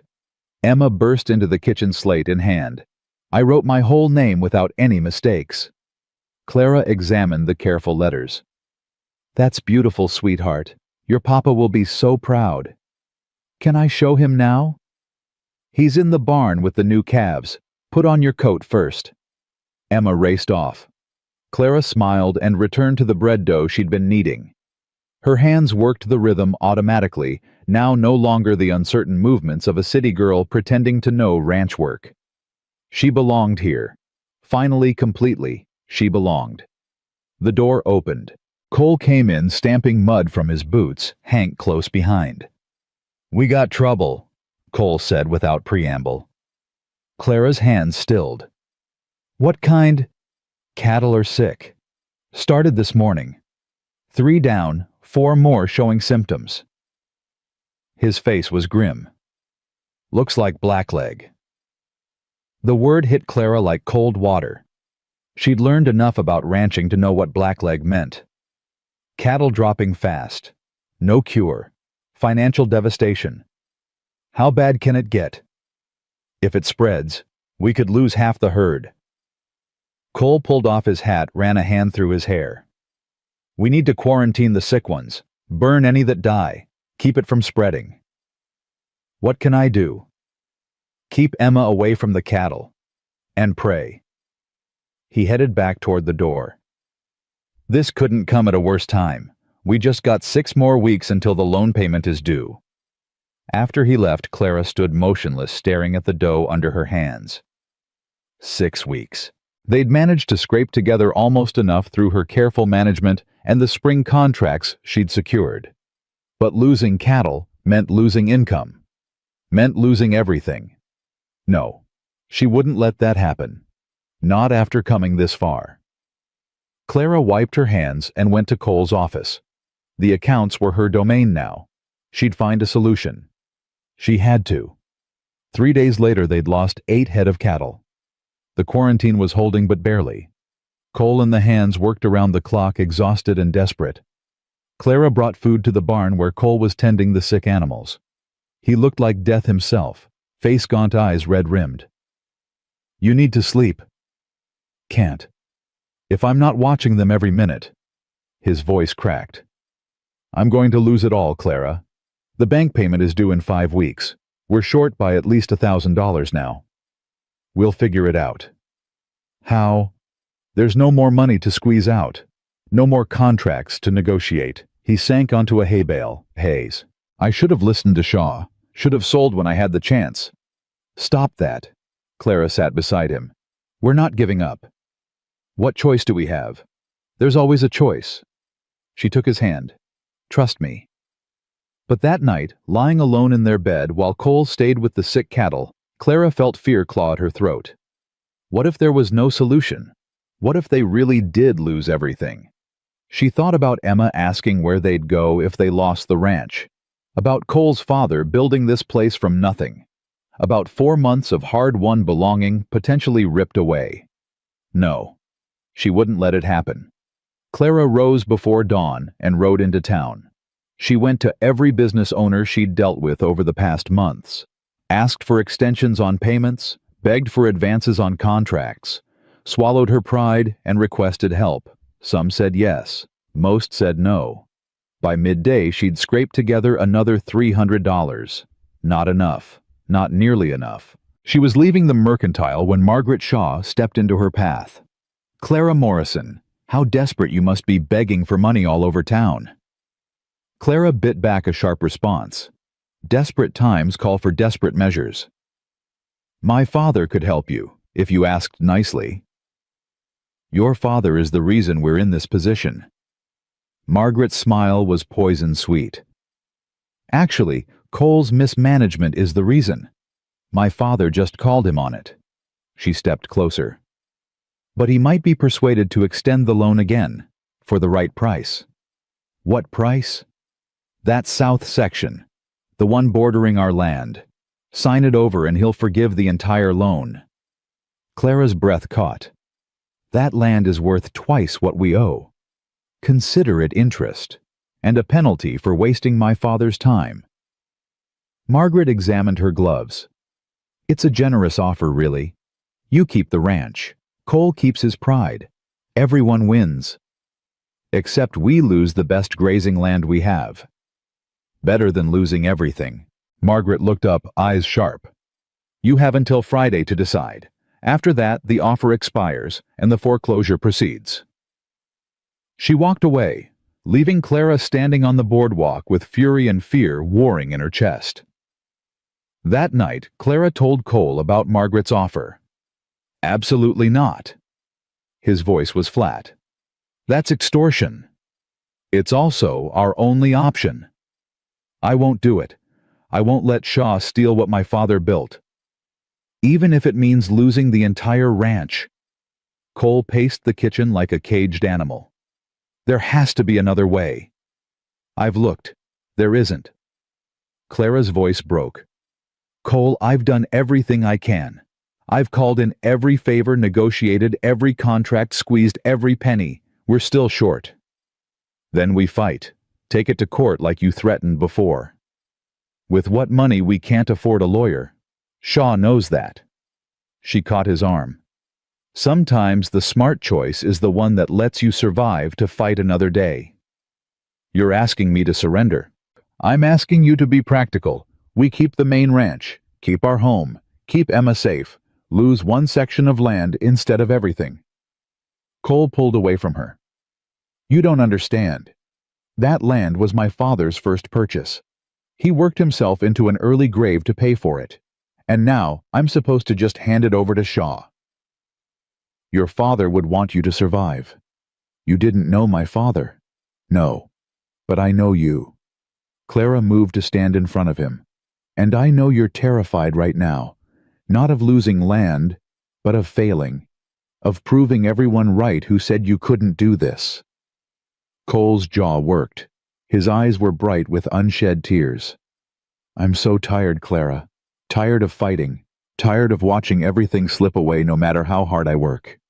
She pulled him close. Let him rest his forehead against hers. "Then let me fight for you. Just this once. Let me make the hard choice so you don't have to carry it. If I agree to this, if I let Shaw win, I'll never forgive myself." "Yes, you will. Because you'll be here to see Emma grow up, to build new memories in this house, to prove that losing one battle doesn't mean losing the war." Cole was silent for a long moment. Then he nodded against her shoulder. "Do it. Sign whatever Shaw wants. Just make sure we keep the rest." Clara met with Martin Shaw the next morning. He looked smug behind his massive desk, clearly relishing her presence. "Mrs. Morrison, I hear you've reconsidered my daughter's generous offer." "It's not generous, and we both know it." Clara set her papers on his desk. "But I'm here to negotiate terms." "There are no terms. You sign over the land or the foreclosure proceeds. Then let it proceed. We'll file for bankruptcy. Tie up the land in court for months. Years, maybe. Clara leaned forward. You'll get the ranch eventually, but it'll be worthless. Buildings will decay. Cattle will be sold off. By the time you take possession, you'll have spent more in legal fees than the land is worth. Shaw's face darkened. You're bluffing. Try me. Clara met his gaze without flinching. Or you could accept our counteroffer. We sign over the south section now. In exchange, you forgive the current loan and give us a new mortgage on the remaining land at fair interest rates. You get the property you want. We get to rebuild. Everyone walks away alive. Why would I give you a new mortgage when I could just take everything? Because if you foreclose, every rancher in 3 counties will know you did it through manipulation. They'll pull their money from your bank, take their business elsewhere. Clara smiled coldly.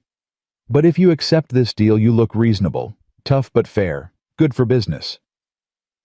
Shaw studied her. You've learned a lot about negotiation, Mrs. Morrison.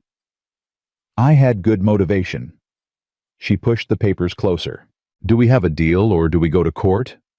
Why do you care so much? You've been here, 4 months? This isn't even your fight.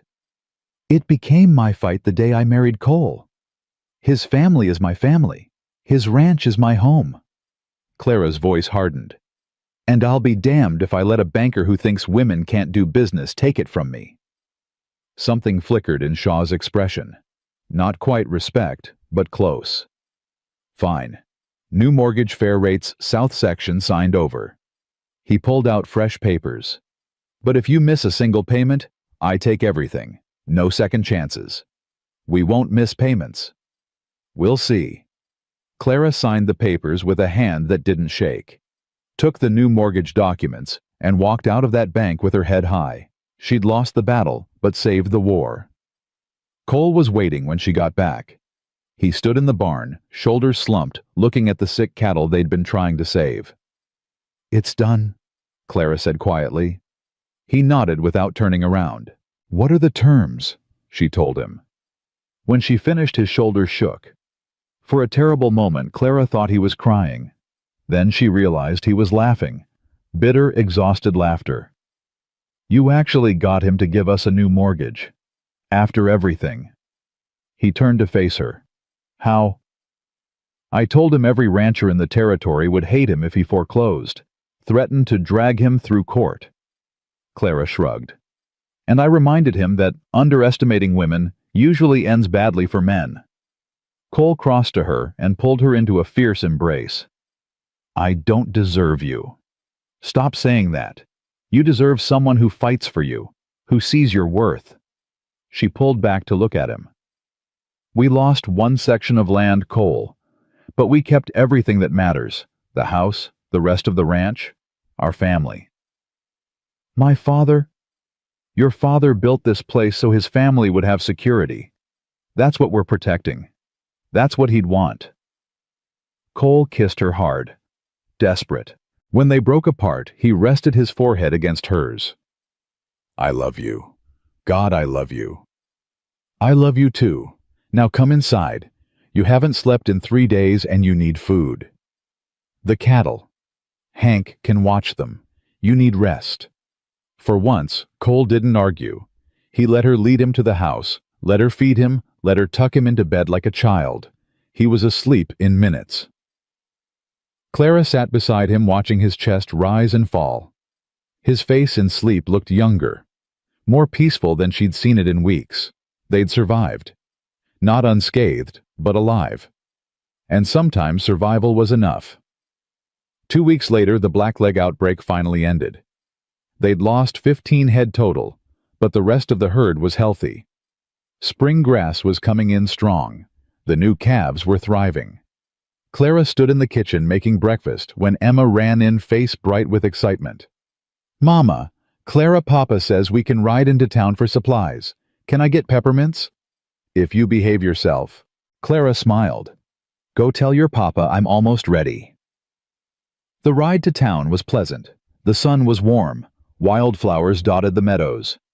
Emma chattered about everything and nothing, bouncing between her parents on the wagon seat. In town, they ran into Pastor Michaels outside the church. "Cole, Clara, good to see you both. Heard about the cattle. Sorry for your troubles." "We managed," Cole said. "More than managed from what I hear. Clara drove a hard bargain with Shaw." The pastor smiled. "Whole town's talking about how you stood up to him. About time someone did." "I just did what needed doing," Clara said. "That's what makes you remarkable. You see what needs doing, and you do it." He tipped his hat. "Morrison Valley's lucky to have you, Clara. Don't let anyone tell you different." After he left, Cole took Clara's hand. "See, told you people would come around." "Some people? Margaret Shaw still looks at me like I'm dirt on her shoe." "Margaret's opinion doesn't matter." He squeezed her hand. "Mine does, and I think you're extraordinary." Heat crept up Clara's neck. Even after months of marriage, his compliments still made her blush. They were leaving the mercantile when a commotion erupted down the street. Shouting. The sound of glass breaking. Cole's face went hard. "Stay with Emma." "Cole." But he was already running toward the noise. Clara grabbed Emma's hand and followed more slowly. A crowd had gathered outside the saloon. Through the press of bodies, Clara saw Cole and Hank pulling two men apart. One of them was bleeding from a cut over his eye. The other was Clara's breath caught. The other was a boy. 16, maybe 17. Thin. Terrified. And when he looked up at the crowd, Clara saw something in his face she recognized. The look of someone who had nowhere else to go. Cole and Hank hauled both men to the marshal's office. The crowd dispersed, muttering. Clara stood rooted to the spot, staring after the boy. "Mama Clara, what's wrong?" "Nothing. Sweetheart, let's go find your papa." At the marshal's office, Clara learned the full story. The boy's name was David. He'd been caught stealing food from the saloon. The owner wanted him arrested. "He's a thief," the saloon keeper spat. "Lock him up." "I was hungry," David said quietly. His voice was raw. "Haven't eaten in 3 days." "Not my problem. Should have thought of that before you stole." Clara looked at the boy, at his thin frame and hollow cheeks, at the desperation in his eyes. She saw herself 6 months ago. Desperate. Alone. One bad decision away from catastrophe. "I'll pay for the food," Clara heard herself say. Everyone turned to stare at her. "What?" the saloon keeper said. "I'll pay for whatever he stole, and I'll hire him." Clara looked at Cole. "We need extra help on the ranch, don't we?" Cole's eyes widened. Then something softened in his face. "We do. Absolutely." He looked at the marshal. "If Clara's making this right, there's no crime. Let the boy go." "But," the saloon keeper started. "The lady said she's paying. That's the end of it." The marshal unlocked David's cell. "Boy, you just got yourself the luckiest break of your life. Don't waste it." David stared at Clara like she'd grown a second head. "Why would you help me?" "Because someone helped me once when I needed it most." Clara smiled. "Come on, let's get you something to eat." On the ride back to the ranch, David sat in the wagon bed clutching a bag of food from the mercantile. He hadn't spoken since they left town, except to mumble thank you. Emma kept turning around to stare at him. Finally she asked, "Are you going to live with us?" David looked uncertain. "I don't know." "You will," Cole said. "We've got room in the bunkhouse. You work hard, you earn your keep, and we'll treat you fair. That sound acceptable?" "Yes, sir." David's voice cracked. "Thank you, sir." "Ma'am, I won't let you down." "See that you don't," Hank said gruffly. But Clara saw the softness in his eyes. The ranch hands were good men. They'd take care of the boy. That night, after Emma was asleep and David was settled in the bunkhouse, Cole found Clara in the kitchen. "That was a good thing you did today. I couldn't leave him there. He reminded me too much of myself." "How so?" Lost, desperate, one wrong choice away from disaster. Clara turned to face Cole.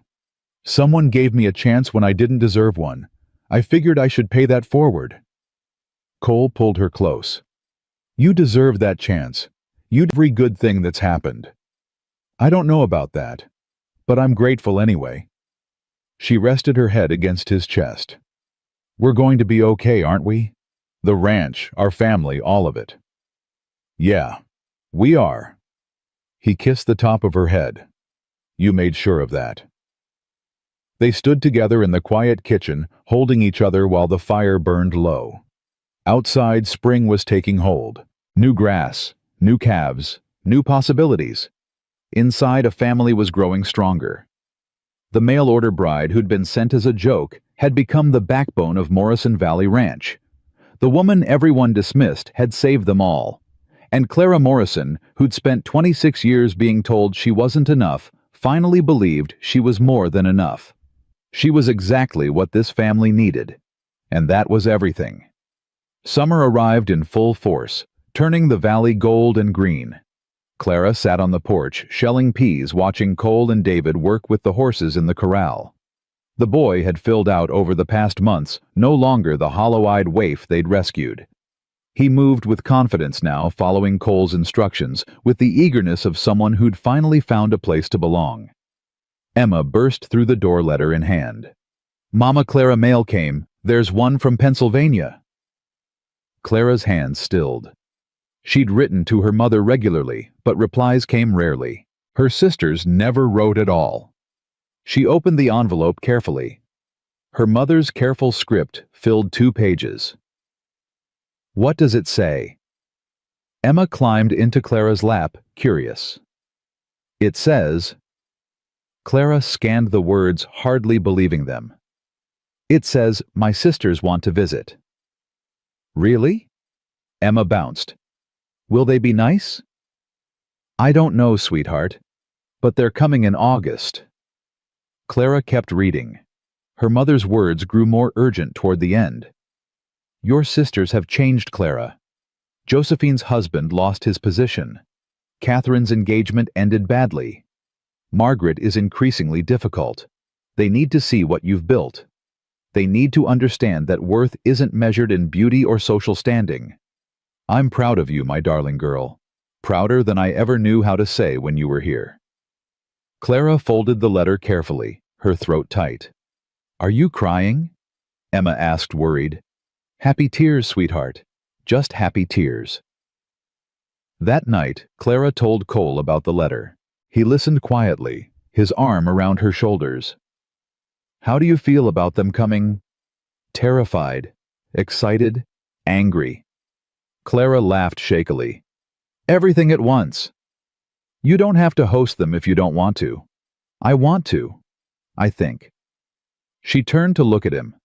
I want them to see this, to see what their joke created. Is that petty? It's human. Cole kissed her temple. And they should see it, should see what you've accomplished, what you've become. What have I become? Fierce, capable, the heart of this ranch. He pulled her closer. The love of my life. Clara's breath caught. He'd said he loved her before, but this felt different, more permanent, more real. I love you too, so much it scares me sometimes. Good scared or bad scared? Good scared. The kind that means I have something worth losing. She rested her head on his shoulder. I never had that before. Never had anything I'd truly grieve if it disappeared. You're not going to lose this. Lose us. Cole's voice was firm. I promise you that. But promises were fragile things Clara had learned. Life had a way of breaking them. The telegram arrived on a Tuesday in late July. Clara was in the garden with Emma when Hank rode up, fast-face grim. Mrs. Morrison, this came from town. Urgent. Clara's hands shook as she opened it. Read the words once, twice. They didn't change. Father gravely ill. Come home immediately. Josephine. No. The word came out strangled. No, not yet. What's wrong? Emma tugged her skirt. My father is sick. I need to go to Pennsylvania. Clara looked at Hank. When's the next train? Tomorrow morning if you ride out tonight. Clara's mind raced. She couldn't leave. The ranch needed her. Emma needed her. Cole needed her. But her father was dying. Cole found her in their bedroom, throwing things into a trunk with shaking hands. Clara, slow down. I can't. If I slow down, I'll think about it, and if I think about it, I'll fall apart. She grabbed another dress. I have to go. He's my father. Even if he was a terrible father, he's still mine. I know. I'm coming with you. Clara stopped, turned. You can't. The ranch? Hank can manage for a few weeks. David's learning fast. They'll be fine. Cole took her hands. You're not doing this alone. What about Emma? She comes too. We're a family, Clara. We stay together. Relief flooded through her so powerfully her knees went weak. Thank you. They left before dawn. The journey east was a blur of trains and uncomfortable seats, and Emma asking endless questions about Pennsylvania and grandparents she'd never met. Clara watched the landscape change through the window. The vast openness of the west giving way to the crowded, cultivated east. It felt like traveling backward through time. When they finally reached her childhood home 5 days later, Clara barely recognized it. The house looked smaller, shabbier. The gardens were overgrown, the paint peeling. Her mother answered the door. Elizabeth Winters had aged years in the months since Clara left. Her face was drawn, her hair more gray than brown. Clara! Her mother's voice broke. Oh, my darling girl! They held each other on the doorstep. Clara felt like a child again, small and needing comfort. How is he? Clara finally asked. Dying. The doctor says days, maybe a week. Elizabeth pulled back, noticing Cole and Emma for the first time. And this must be your family. Mother, this is my husband Cole and our daughter Emma. Our daughter. Clara saw her mother notice the possessive, saw approval in her eyes. Come in, please. Your father's been asking for you. Thomas Winters looked like a ghost of himself. His once robust frame had withered. His face was gray, but his eyes were still sharp. Clara. His voice was barely a whisper. Father. Clara moved to his bedside. I came as soon as I got the telegram. I know. Your mother told me. He gestured weakly toward a chair. Sit. Let me look at you. Clara sat. Let him study her face. You look different, he said finally. Stronger. Happier. I am. Good. That's good. He closed his eyes, gathering strength. I was wrong, Clara. Wrong about you. Wrong about what I tried to make you do. Father, let me finish. I don't have much time. His eyes opened. I sold you like cattle because I was a coward, because I couldn't face my own failures, and I've regretted it every day since. You gave me a life, Clara said quietly. Maybe not the way you intended, but you did. Your mother showed me your letters, showed me what you've accomplished. A tear slipped down his weathered cheek. I'm proud of you, Clara. Should have said it years ago. Should have seen what you were instead of what I wanted you to be. Clara took his hand. It felt fragile as paper. I forgive you, Father. You shouldn't, but thank you. He looked past her to where Cole stood in the doorway. That your husband? Yes. He treating you right? Better than right. He loves me. Thomas nodded slowly. Good. You deserve that.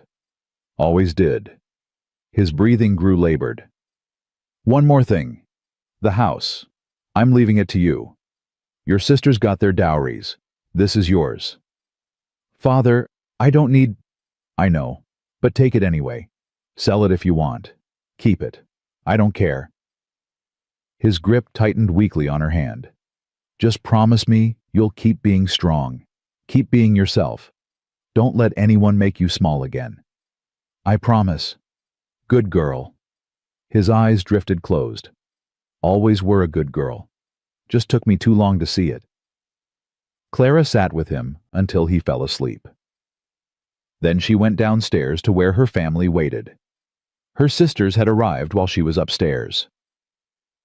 Josephine sat stiffly in the parlor, her expensive dress unable to hide the tension in her shoulders. Catherine stood by the window, thinner than Clara remembered. Margaret paced nervously. They all turned when Clara entered. Josephine spoke first. "Clara, you look different." "I am different."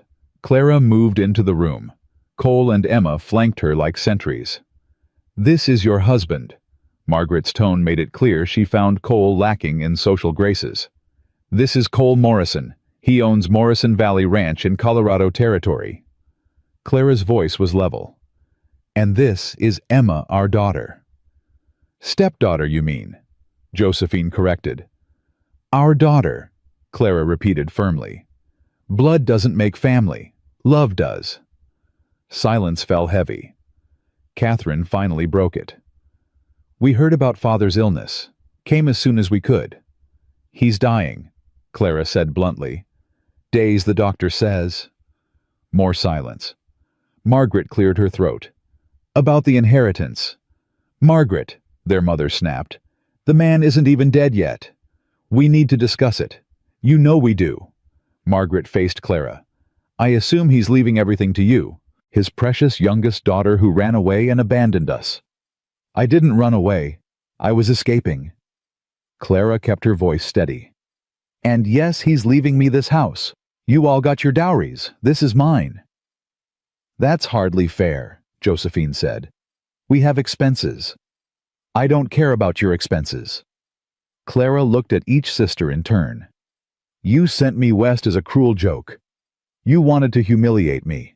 Instead, you gave me everything. So if you're looking for sympathy about your financial troubles, you won't find it here." "We were young," Catherine said softly. "We didn't understand. You understood perfectly. You just didn't care." Clara crossed her arms. "But I'm not here to relitigate the past. I'm here because my father is dying, and he deserves to have his family around him. If you can manage basic decency for a few days, fine. If not, leave." Emma tugged Cole's hand. "Papa, why is everyone angry?"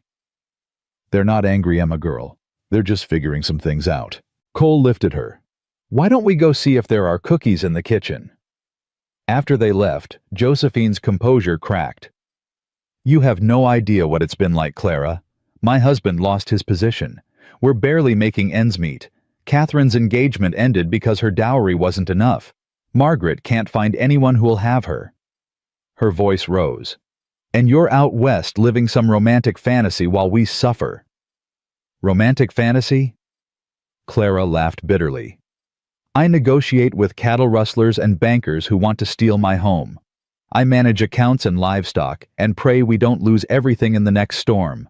I held my husband while he grieved his first wife and his dying father's legacy. That's not fantasy. That's survival." "But you're happy," Catherine said quietly. "We can see it in your face. You're happy." "Yes, I'm happy. Because I chose this life. Because I built something with my own hands instead of waiting for someone to give me worth." Clara softened slightly. "You could have that too, any of you, but you'd have to stop measuring yourselves against impossible standards and start living for yourselves." "Easy for you to say," Margaret muttered. "It's not easy. Nothing about my life is easy. But it's mine." Clara turned to her mother. "I'm going back upstairs to sit with Father. When he passes, I'll make arrangements. The house is mine, but you're all welcome to stay through the funeral. After that, I'm going home." "Home to Colorado," Josephine said flatly. "Home to my family. Home to where I belong." Clara paused in the doorway. "You should try finding where you belong too. It might surprise you." Thomas Winters died 3 days later quietly in his sleep, with Clara holding one hand and Elizabeth holding the other. The funeral was small, a few business associates, some distant relatives. The pastor spoke of a man Clara barely recognized, successful, respected, devoted to family. Clara let the words wash over her without really hearing them. She thought instead about her last conversation with her father, about forgiveness and second chances, about all the wasted years they could have had if he'd just seen her clearly. But he'd seen her at the end. That had to count for something. After the service, people came to pay respects. Clara stood receiving them with Cole at her side, feeling like a stranger in a place she'd once called home. Margaret Shaw was there with her father. She made a point of approaching Clara. "Mrs. Morrison, my condolences on your loss." "Thank you. I wanted to apologize for how I behaved in Colorado. It was unworthy of me." Clara studied her. The apology seemed genuine. "Thank you for that. Your husband spoke quite forcefully in your defense. It made an impression." Margaret glanced at Cole, who stood talking with the pastor. "You're lucky to have someone who loves you so openly." "I know."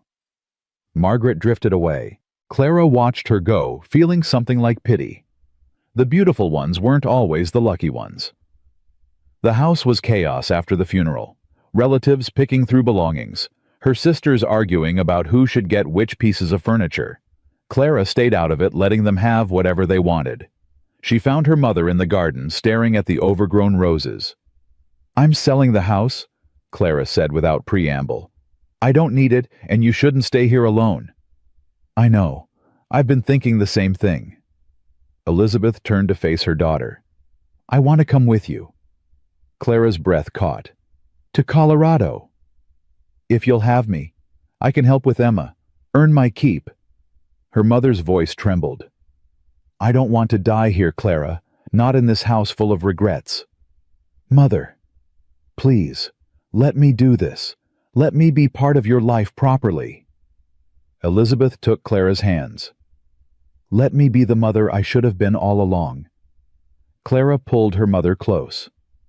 "Yes, of course yes." They left Pennsylvania a week later.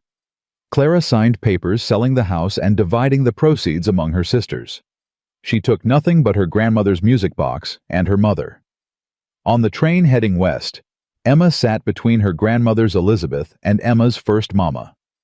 Rebecca were both gone now, but Elizabeth was here, present, wanting to be part of this family. Cole watched them with a soft expression. "You sure about this? It's a big change." "She's my mother, and she wants to try." Clara leaned against his shoulder. "Besides, having help with Emma will be good when the baby comes." Cole went very still. "What?" "I'm pregnant. About 3 months along, I think." Clara smiled at his shocked expression. "Surprise?" We're..." He couldn't seem to finish a sentence. Then he laughed and pulled her close, kissing her thoroughly despite the other passengers. "When were you going to tell me?" "I just did. I wanted to be sure first." She rested her hand on her still flat stomach. "Are you happy?" "Happy." Cole's voice was thick with emotion. "Clara, I'm terrified and thrilled, and so in love with you, I can barely breathe." "Good answer." They arrived back at Morrison Valley Ranch in early September. The autumn air was crisp, tinged with the promise of coming winter. But the ranch looked welcoming, smoke curling from the chimney, David waving from the corral. Hank met them at the door. "About time you got back. Place is falling apart without Mrs. Morrison keeping us in line." "I was only gone a month." "Longest month of my life. Had to manage accounts and supplies myself." He grinned. "Never complaining about your nagging again." David came running up, face bright. "Did you have a good trip? I've been practicing with the horses like Mr. Morrison showed me. I can..." He stopped, noticing Elizabeth. "Oh. Hello, ma'am." "David, this is my mother. She'll be living with us now." Clara smiled at this boy's uncertain expression. "Don't worry, she's much nicer than I am." "That wouldn't be hard," Cole muttered, earning an elbow in the ribs. That night, after Emma and Elizabeth were settled in their rooms and the house was quiet, Clara and Cole lay in their bed, talking about everything and nothing. "I'm going to need to expand the house," Cole said, "with your mother here and the baby coming." "We can afford it. The new cattle contract." "Yes, and David's been a huge help. Kid works like 3 men. Cole traced patterns on Clara's arm. "You were right to take a chance on him. I recognized desperation when I saw it." Clara turned to face him. "We're going to be okay, aren't we? All of us?" "Yeah, we are." He kissed her forehead. "You saved this ranch, Clara. Saved me. Saved Emma. I don't say it enough, but you're the reason any of us are still standing. We saved each other. That's how partnerships work." "Is that what this is? A partnership? Among other things?" Clara smiled. "It's also a love story. A family. A home." She paused. "It's everything I never knew I wanted." "Me too." Cole's hand drifted to her stomach. "I can't believe we're going to have a baby." Scared. Terrified, but the good kind. He pulled her close. "With you, everything's the good kind of scared." They lay together in the darkness, listening to the house settle around them. Outside, wind whispered through the valley, carrying the promise of winter and renewal. Clara thought about the journey that had brought her here. About being sent west as a joke. About meeting a man who saw her worth when no one else did. About building a family from scratch in the hardest place imaginable. She thought about her father's last words. "Keep being strong. Don't let anyone make you small again." She wouldn't. She'd proven that. To her sisters, to Martin Shaw, to everyone who'd ever doubted her. Most importantly, she'd proven it to herself. Clara Winters had been the unwanted daughter, the plain one, the disappointment. But Clara Morrison was fierce and capable, and loved beyond measure. She was a ranch manager and a mother and a wife. She was the heart of Morrison Valley Ranch and the backbone of her family. She was enough, more than enough. And on a cold September night in Colorado Territory, wrapped in her husband's arms, with their child growing inside her, Clara finally understood what her grandmother had tried to tell her all those years ago. Beauty wasn't something you were born with. It was something you became when you stopped hiding and started living. When you stopped apologizing and started claiming your space in the world. When you opened your heart to love and let someone love you back exactly as you were. She was beautiful now, not because her face had changed, but because she'd finally found someone who looked at her and saw everything. The strength and the fear, the courage and the doubt, the ordinary surface and the extraordinary soul beneath. Cole had taken one look at a woman the world called plain and seen his perfect match. And in learning to see herself through his eyes, Clara had discovered the most profound truth of all. She'd always been enough. She'd always been worthy. She'd always been exactly what someone needed somewhere. She just had to find the place where she belonged. And she had. This ranch. This family. This life built from honesty and hard work and choosing each other every single day. This was home.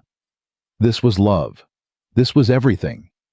The mail-order bride joke had become the greatest love story Morrison Valley had ever known. The unwanted daughter had become the woman everyone needed.